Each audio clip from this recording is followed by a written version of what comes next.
Start करें।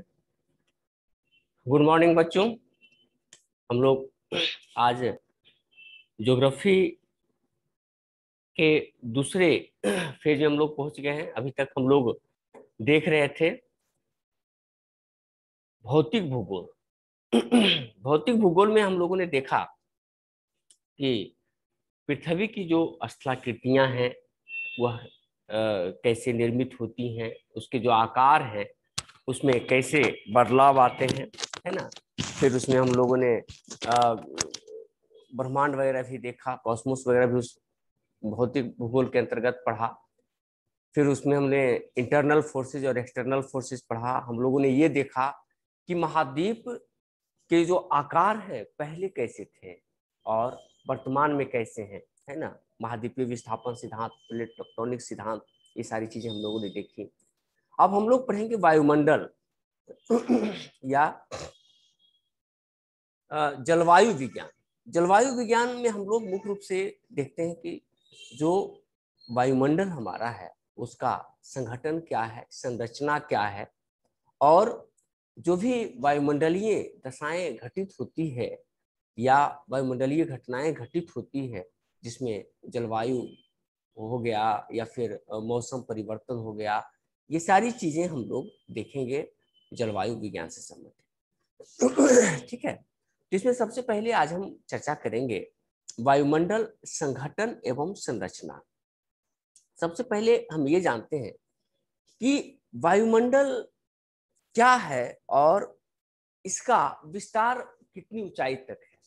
तो सबसे पहले हम लोग ये जानते हैं कि पृथ्वी से सटा हुआ वह बाह्य आवरण जो विभिन्न गैसों का जहां पर संकेंद्रण मिलता है वह क्या है, वायुमंडल। ये पृथ्वी की अपनी विशेषता है। सभी ग्रहों पर इस तरह के वायुमंडल नहीं मिलते, खास करके एक ऐसा आदर्श वायुमंडल जिसमें जीवन का विकास होता है या जीवन का विकास संभव है। हम लोग यह भी जानते हैं कि पृथ्वी का एक एवरेज तापमान यानी कि वायुमंडल का जो एक एवरेज तापमान है वह लगभग 15 डिग्री सेल्सियस है। इसको नोट कर लें आप लोग कि पृथ्वी का एक एवरेज तापमान कितना है, 15 डिग्री सेल्सियस है। ऐसा इसलिए संभव है क्योंकि बहुत सारी जो गैसें हैं, है ना, बहुत सारी कई सारी गैसें हैं जो क्या है कि जो सूर्य से किरणें आती हैं उसे वह उष्मा को रोक कर रखता है, जिसकी वजह से यहाँ पर एक सामान्य तापमान बना रहता है। ठीक है, जैसे हमारा एवरेज तापमान कितना है, 15 डिग्री सेल्सियस हमारे वायुमंडल का। ठीक है, और इसी सामान्य तापमान बने रहने की वजह से यहाँ पर जीवन संभव हो पाया है। नहीं तो कई सारे जो ग्रह हैं वहां पर क्या होता है, दिन का तापमान बहुत ही ज्यादा हो जाता है, जबकि जैसे ही सूर्यास्त होता है तो जो तापमान है वह नेगेटिव में जाना शुरू हो जाता है और माइनस में चला जाता है। तो यानी तापांतर, उसे हम क्या कहते हैं, तापांतर कहते हैं। दिन और रात के बीच के तापमान का अंतर क्या कहलाता है, तापांतर कहलाता है। वो कहलाता है तापांतर। ठीक है, यानी मिनिमम तापमान, मैक्सिमम यानी कि अधिकतम तापमान, अधिकतम तापमान एवं न्यूनतम तापमान,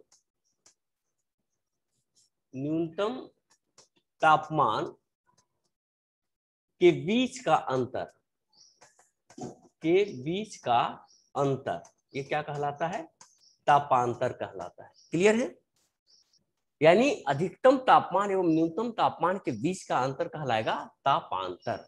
ठीक है, तो हमारे यहाँ तापांतर एक लगभग सामान्य बना रहता है, बहुत ज्यादा तापांतर नहीं होता। अगर बहुत ज्यादा तापांतर होगा तो फिर जीवन वहां पर संभव नहीं होगा। क्यों?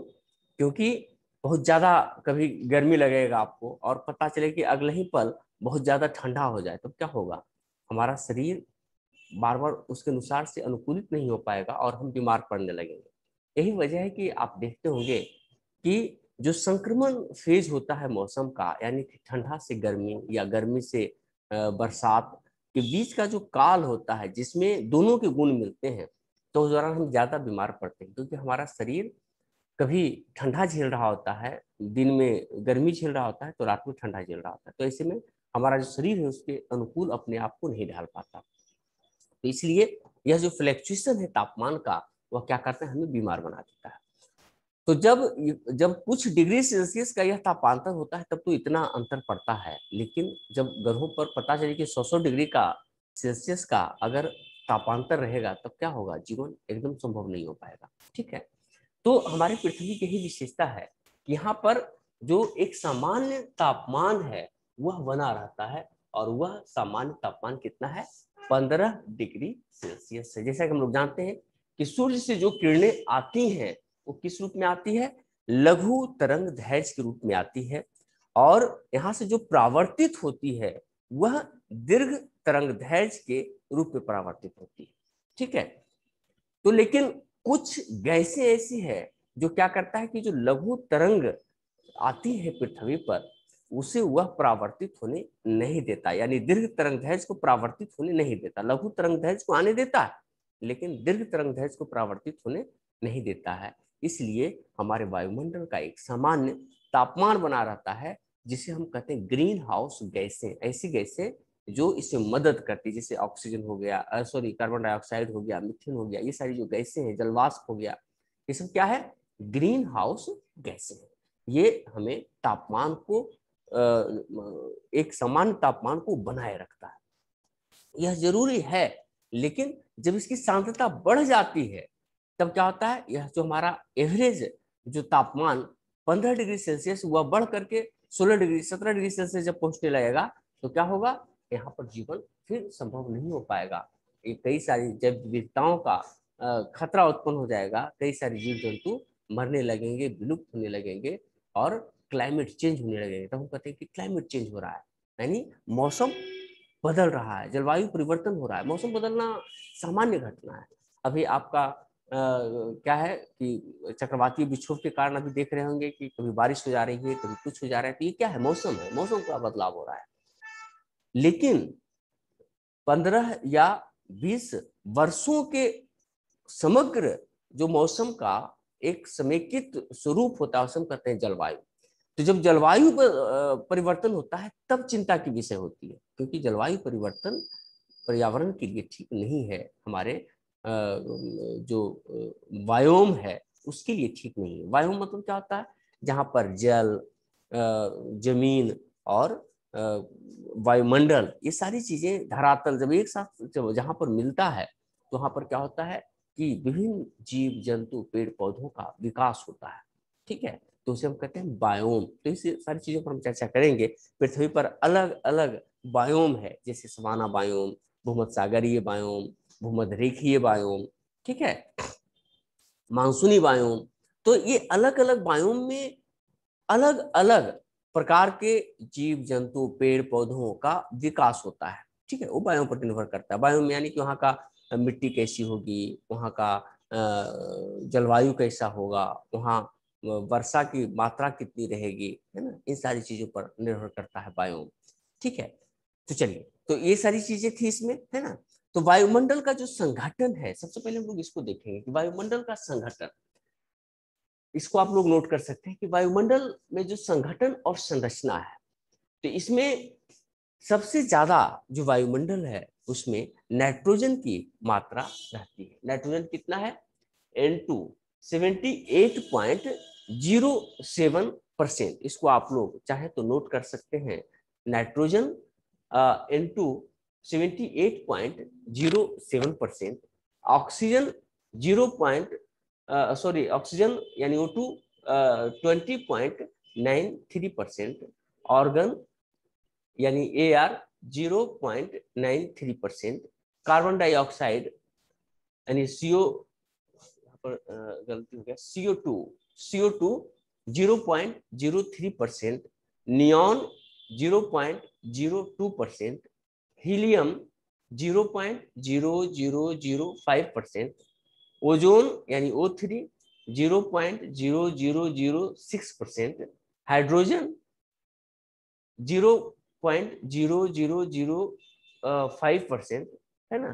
तो ये हमारा मुख्य गैसें यहाँ पर मिलती है। इसके अलावा भी और भी कई सारी गैसें हैं जो बहुत ही लेस मात्र घटक है, जैसे क्रिप्टॉन, है ना, यानी Kr, जिनॉन, मीथेन, ये सब क्या है, बहुत ही कम परसेंटेज इसका है। ठीक है, तो इसको आप लोग नोट कर लिए होंगे। Nitrogen 78.07%, oxygen 20.93%, organ 0.93%, carbon dioxide 0.03%, neon 0.002%, helium 0.0005%, ozone 0.000 यानी 40 और 6%, और हाइड्रोजन 0.40 यानी 0005%, और क्रिप्टॉन, जिनॉन, मीथेन, ये सारी जो है गैसें लेस मात्र घटक हैं। ठीक है, चलिए नेक्स्ट देखते हैं। अब वायुमंडल का जो संस्तर है, यानी कि उसके जो लेयर्स हैं, तो उसको हम विभिन्न रूपों में उसको हम डिवाइड करते हैं। ठीक है, जैसे एक रासायनिक संगठन भी मिलता है, दूसरा यानी रासायनिक संगठन के रूप में भी हम डिवाइड कर सकते हैं, और एक दूसरा है सामान्य रूप में, यानी कि जो मौसमी घटनाएं घटित होती है उन चीजों के आधार पर भी हम डिवाइड करते हैं। ठीक है, तो इसमें अगर वायुमंडलीय संस्तर की बात करें तो सबसे जो पहला संस्तर मिलता है वह क्षोभ मंडल है, यानी ट्रोपोस्फेयर है। ट्रोपोस्फेयर की ऊंचाई कितनी है? यह 8 से 18 किलोमीटर ऊंचाई तक स्थित होता है ना। ट्रोपोस्फेयर में जितनी भी मौसमी घटनाएं घटती है, बादल का बनना, आंधी चलना, तूफान का ये होना, बिजली चमकना, वर्षा होना, ये सारी घटनाएं किसमें होती है? ट्रोपोस्फेयर में होती है। इसमें देखिए एक चीज याद रखिएगा कि जो ध्रुवों पर होता है ना, जैसे ये पृथ्वी है तो ये जो ध्रुवीय क्षेत्र है, यहाँ पर इसका जो ऊंचाई होता है क्षोभ मंडल का वह कम होता है, यानी 8 किलोमीटर के आसपास होता है। जबकि जो विषुवतीय रेखा है, विषुवत रेखा या ट्रोपोस ये सॉरी क्या बोलते हैं, उष्ण कटिबंध, है ना, तो टॉपिकल जोन, यहाँ पर क्या है कि यहाँ पर जो है 18 किलोमीटर तक इसकी ऊंचाई होती है। अब यहाँ पर सवाल ये आता है कि भाई आखिर में यहाँ पर 8 किलोमीटर और यहाँ पर 18 किलोमीटर वायुमंडल की ऊंचाई, क्षोभ मंडल की ऊंचाई क्यों होगी? तो यहाँ पर देखिए, समझिए इसको। हवा जब गर्म होगा तो जितना ज्यादा गर्म होगा उतना ही तेजी से ऊपर की ओर उठेगा। ठीक है, जब वह ऊपर उठेगा तो जितना ऊपर तक जाएगा, है ना, तो वो डिपेंड करेगा कि कितना गर्म होकर के कितनी तेजी से ऊपर की ओर उठ रहा है। तो गर्म होने की घटना कहाँ होगी ज्यादा? ये क्षोभ मंडल पर, सॉरी यहाँ पर विषुवत रेखा पर ये ज्यादा गर्म होगा, क्योंकि यहाँ पर सूर्य की किरणें सीधी पड़ती, लंबवत पड़ती है, तो गर्म होकर के हवाएं बहुत तेजी से ऊपर की ओर उठती है और 18 किलोमीटर तक पहुंचती है। इसीलिए विषुवत रेखा पर या भूमध्य रेखा पर क्षोभ मंडल का जो ऊंचाई है वह क्या रहता है? वह ज्यादा रहता है। जबकि ध्रुवों पर क्योंकि ठंडा रहता है ज्यादातर, वहां पर सालों भर बहुत ज्यादा ठंड रहता है, बर्फ वगैरह भी रहते हैं, तो क्या होता है कि हवाएं ज्यादा ऊपर नहीं उड़ पाती, जो भारी हवाएं हैं वो नीचे ही बैठी हुई रहती है। इसलिए वहां पर जो उसकी ऊंचाई है, यानी क्षोभ मंडल की ऊंचाई कितना रहता है? 8 किलोमीटर रहता है। ठीक है, अब इस क्षोभ मंडल की जो महत्वपूर्ण विशेषता है उसमें 2-3 बात समझिए। कि सबसे पहले ये समझिए कि वायुमंडल की जो ऊंचाई है वह लगभग 10,000 किलोमीटर तक वायुमंडल मिलता है। हमारा वायुमंडल का जो विस्तार है कितना है? 10,000 किलोमीटर तक मिलता है। लेकिन 99% वायुमंडल का जो भार है वह मात्र 32 किलोमीटर की ऊंचाई तक है। ठीक है, क्लियर है इसमें? यानी कि जो वायुमंडल का विस्तार है वह कितना ऊंचाई तक है? 10,000 किलोमीटर तक है। ठीक है, लेकिन 99% जो वायुमंडलीय भार है वो कितना तक है? मात्र 32 किलोमीटर की ऊंचाई तक है। इसका मतलब क्या है कि जो निचला वाला एरिया है यहाँ पर घनत्व, वायुमंडल का जो घनत्व है बहुत ज्यादा है, और ऊपर जो है घनत्व वह काफी विरल है।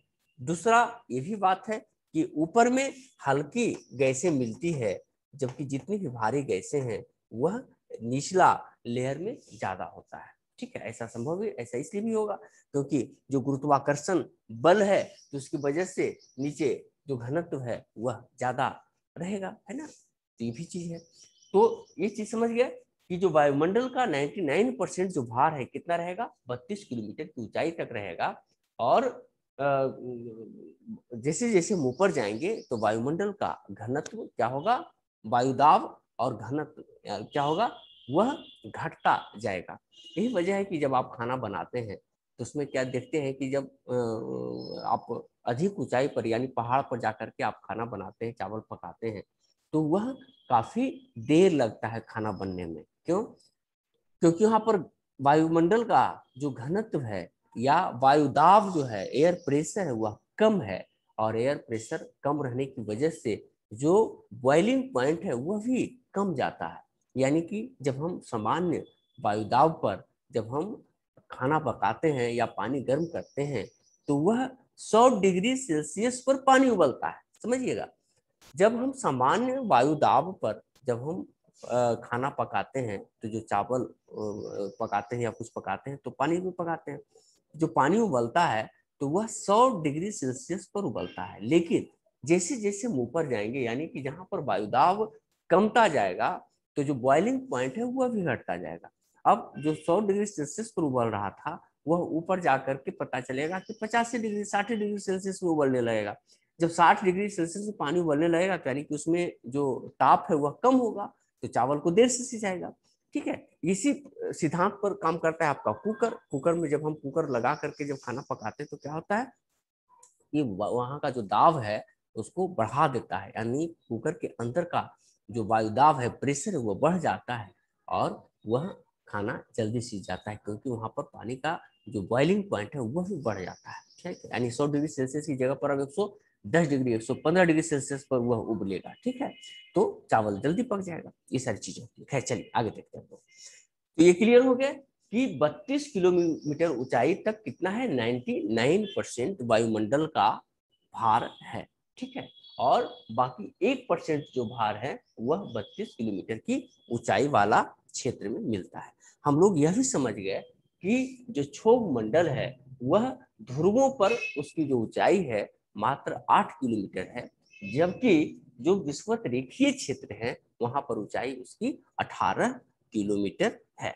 ठीक है, जितनी भी मौसमी घटनाएं घटित तो होगी वो सारा का सारा कहाँ होगा, क्षोभ मंडल। बादल बनना, बिजली चमकना, आंधी चलना, तूफान चलना, ठीक है, ये सारी की सारी घटनाएं कहाँ होगी, यह क्षोभ मंडल में घटित होगा। और क्षोभ मंडल की जो एक सबसे महत्वपूर्ण विशेषता है वह यह भी है कि जैसे जैसे क्षोभ मंडल में हम ऊंचाई की तरफ चलते हैं, यानी 165 मीटर की ऊंचाई पर चलते हैं, 1 डिग्री सेल्सियस तापमान घटता जाता है।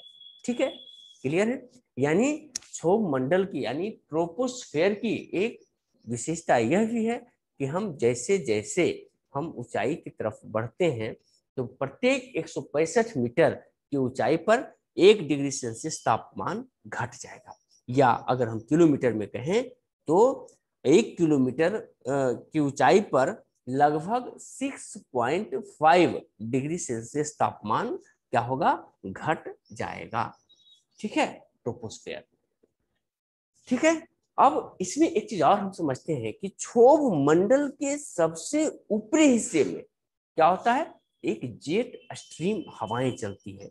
वह जेट स्ट्रीम वह या जेट पवन जो होता है काफी तीव्र गति से चलने वाली हवा है, जो कहाँ चलता है, क्षोभ मंडल के सबसे ऊपरी सीमा में चलता है। ठीक है,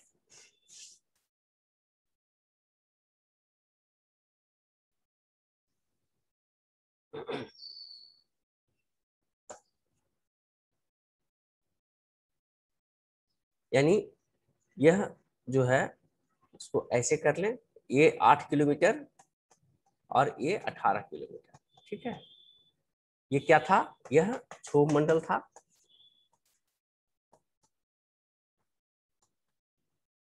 क्षोभ मंडल, ठीक है। तो इसमें हम लोगों ने देखा कि जितनी मौसमी घटनाएं घटित होगी इसमें होगा प्रत्येक 165 मीटर की ऊंचाई पर डिग्री सेल्सियस तापमान का ह्रास होगा, या 1 किलोमीटर की ऊंचाई पर 6.5 डिग्री सेल्सियस तापमान क्या होगा, घटेगा। ठीक है, ये सारी चीजें इसमें थी। अब इसके जो ऊपरी हिस्सा है, ये जो हिस्सा है यहाँ पर एक चीज और समझ लेंगे, यहाँ पर क्या चलता है, जेट स्ट्रीम हवाएं चलती है। क्या चलती है, जेट स्ट्रीम। जेट स्ट्रीम ये कहाँ चलता है, क्षोभ मंडल के ऊपरी हिस्से में चलता है। कहा जाता है कि इसकी खोज द्वितीय विश्व युद्ध के दौरान हुई थी।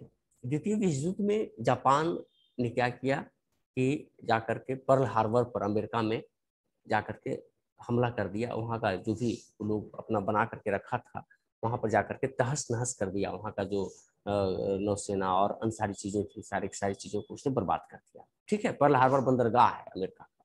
अमेरिका उस समय तक द्वितीय विश्व युद्ध में नहीं कूदा था, लेकिन वो तैयारी कर रखा था। वो जान रहा था कि आज ने कल हमें द्वितीय विश्व युद्ध में कूदना पड़ेगा। जब पूरी दुनिया इसमें इन्वॉल्व है तो मुझे भी इन्वॉल्व होना ही पड़ेगा। इसलिए उसने अपनी पूरी तैयारी कर रखी थी। पर्ल हार्बर में उसके लिए पूरा उसने विभिन्न प्रकार के नेविगेशन सिस्टम और तरह का जो भी चीजें हैं वहां पर वह तैयार करके रखा था। ठीक है, जापान के खुफिया तंत्र के द्वारा पता चला कि पर्ल हार्बर पर पूरी उसकी तैयारी है और वह कभी भी वह युद्ध में शामिल हो सकता है। तो उसने सोचा क्यों ना उसे तबाह कर दिया जाए। तो जापान ने क्या किया कि जाकर के पर्ल हार्बर को पूरी तरीके से ध्वस्त कर दिया। अब उसमें द्वितीय विश्व युद्ध में कूदना इसकी मजबूरी हो गई। अब जो अमेरिका है वह जापान की तरफ जब आता था, अपनी जो सेना, उसकी जो वायु सेना जब आगे की तरफ बढ़ती थी, तो पता चलता था कि उसकी जो जहाज है उसको आगे ही नहीं बढ़ने देता था। यानी कि उसमें 500-600 किलोमीटर की रफ्तार से वायुयान चलते थे। और पता चला कि जैसे वो आगे की तरफ बढ़ना शुरू किया तो उसकी जो गति है 100-200 किलोमीटर प्रति घंटा हो जाती थी। अब अमेरिका बड़ा चिंतित हुआ कि भाई ऐसा टेक्नोलॉजी उसने डेवलप कर लिया है कि हमारे जहाज को आगे बढ़ने नहीं दे रहा है ना। हमारे जो वायु सेना जो आगे बढ़ती है, यानी जो ये क्या बोलते हैं उसको, एयर, जो जिससे फाइट किया जाता है, वो आगे नहीं बढ़ पा रहा है। यानी हमारा जो वायुयान और अन्य सारी जो चीजें हैं वो आगे नहीं बढ़ पा रही। तब शुरू में तो चिंतित हो, लेकिन बाद में जब उसका अध्ययन किया गया तो पता चला कि दरअसल वह जापान के द्वारा तैयार किया गया कोई टेक्नोलॉजी नहीं है, बल्कि वह एक जेट स्ट्रीम है जो क्षोभ मंडल की ऊपरी सीमा में चला करती है। और उसकी जो गति है 400-500 किलोमीटर प्रति घंटे की गति उसकी है, यानी काफी तेज है। इसके बारे में हम आपको बताएंगे कि जेट स्ट्रीम हमारे यहाँ किस प्रकार से मानसून को भी प्रभावित करता है। हम अगले चरण में उसका हम अध्ययन करेंगे। बहरहाल ये समझिए कि क्षोभ मंडल के ऊपरी हिस्सा में क्या है, एक जेट स्ट्रीम हवाएं चलती है। तो ये सारी विशेषताएं किसका था, क्षोभ मंडल का था, ट्रोपोस्फेयर का था, जिसका 8 से 18 किलोमीटर ऊंचाई है। ठीक है, अब अगला है समताप मंडल, स्ट्रेटोस्फेयर। यह 18 से 32 किलोमीटर, ये जो हिस्सा है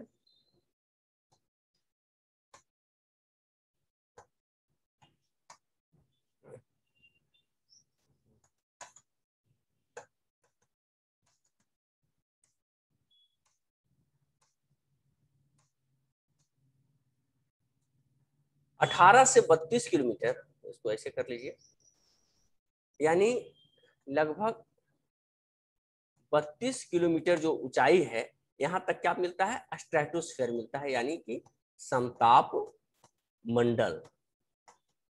ये समताप मंडल मिलता है, यानी कि स्ट्रेटोस्फेयर मिलता है। ठीक है, इसकी विशेषता ये है कि यहाँ पर जो तापमान है वह लगभग समान तापमान होते हैं। यहाँ तापमान ज्यादा फ्लैक्चुएट नहीं करता।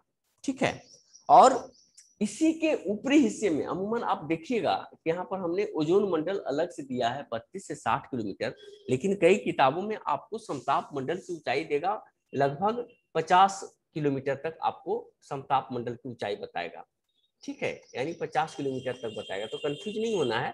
ठीक है, क्योंकि कई जगहों पर समताप मंडल जो है इसी ये करता है, और ओजोन मंडल के अंतर्गत ही, यानी समताप मंडल के अंतर्गत ही ओजोन मंडल को शामिल करता है।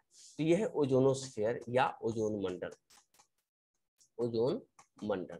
ठीक है, तो समताप मंडल की विशेषता है कि यहाँ पर आंधी तूफान या इस तरह की घटनाएं घटित नहीं होती, इसलिए जितने भी वायुयान या जेटयान या ऋतु गुब्बारा, ये सारी चीजों का जो इस्तेमाल होता है वह इसमें होता है। यानी कि जो जहाज उड़ता है वह कहाँ उड़ता है?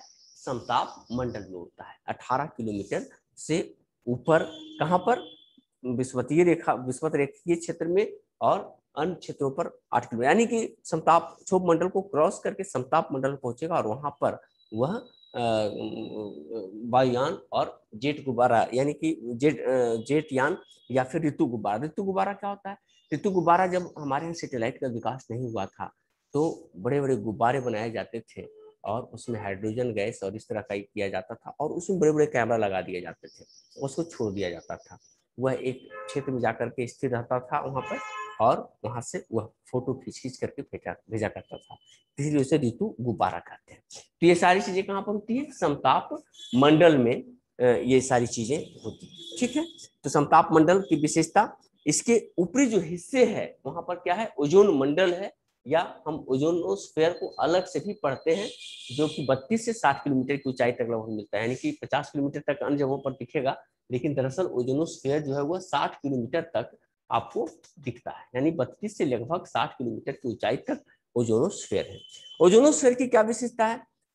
ओजोनोस्फीयर में एक गैस है O3, है ना, यानी कि O3 यानी ओजोन गैस। ठीक है, O3 जो है, इसकी विशेषता यह है कि सूर्य से आने वाली परावैंगनिक किरणों को क्या करता है? यह अवशोषित कर लेता है, इसीलिए हम इसे पृथ्वी का रक्षा कवच भी कहते हैं।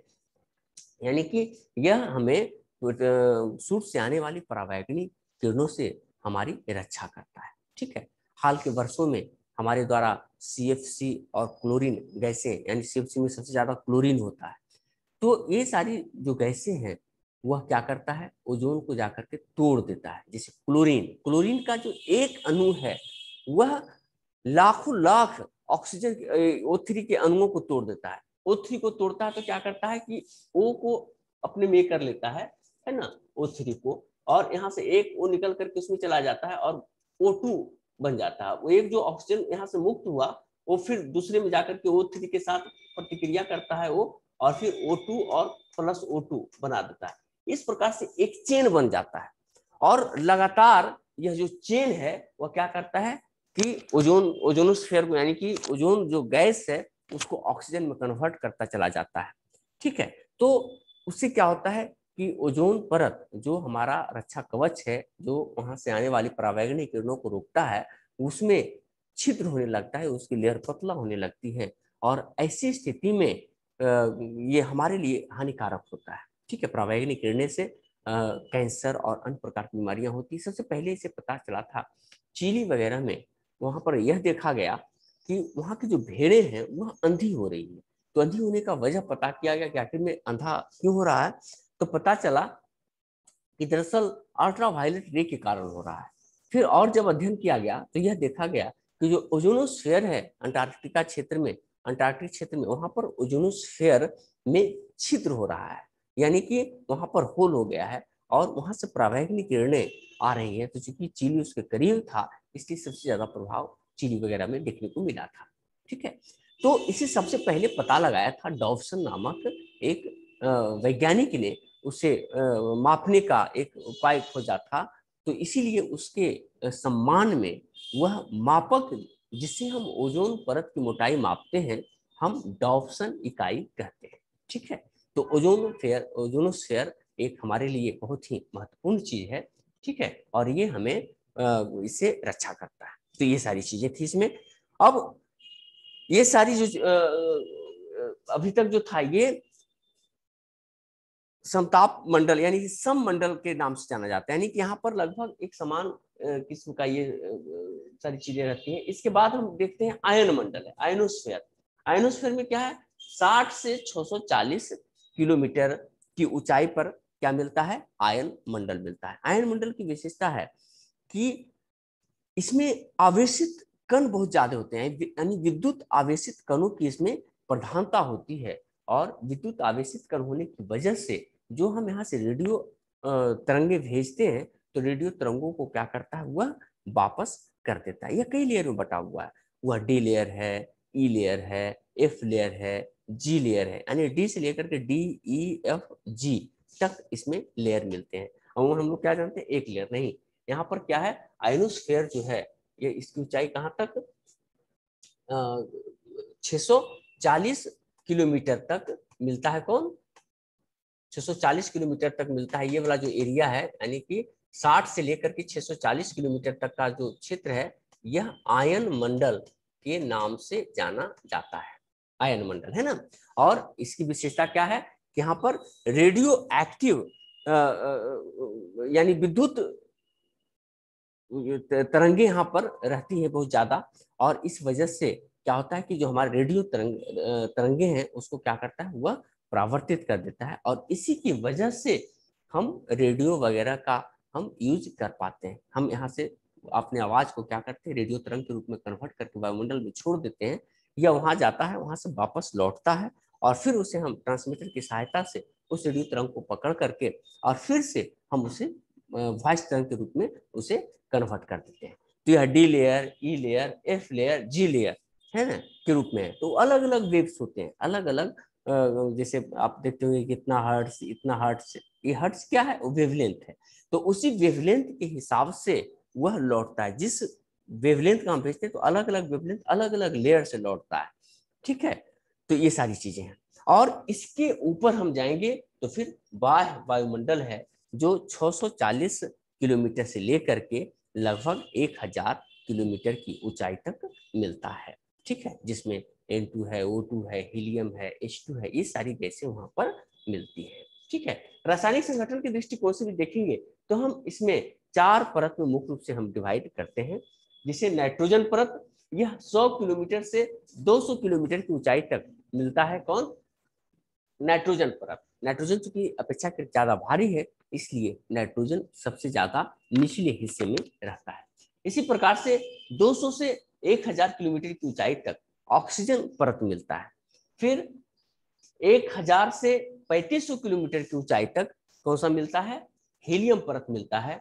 और इसके ऊपर यानी 3500 से ऊपर जाकर के कौन सा मिलता है, वह हाइड्रोजन परत मिलता है। तो इस प्रकार से इसके अलग अलग स्तर हैं, अलग अलग लेयर हैं, और सभी लेयर की अलग अलग विशेषताएं होती है।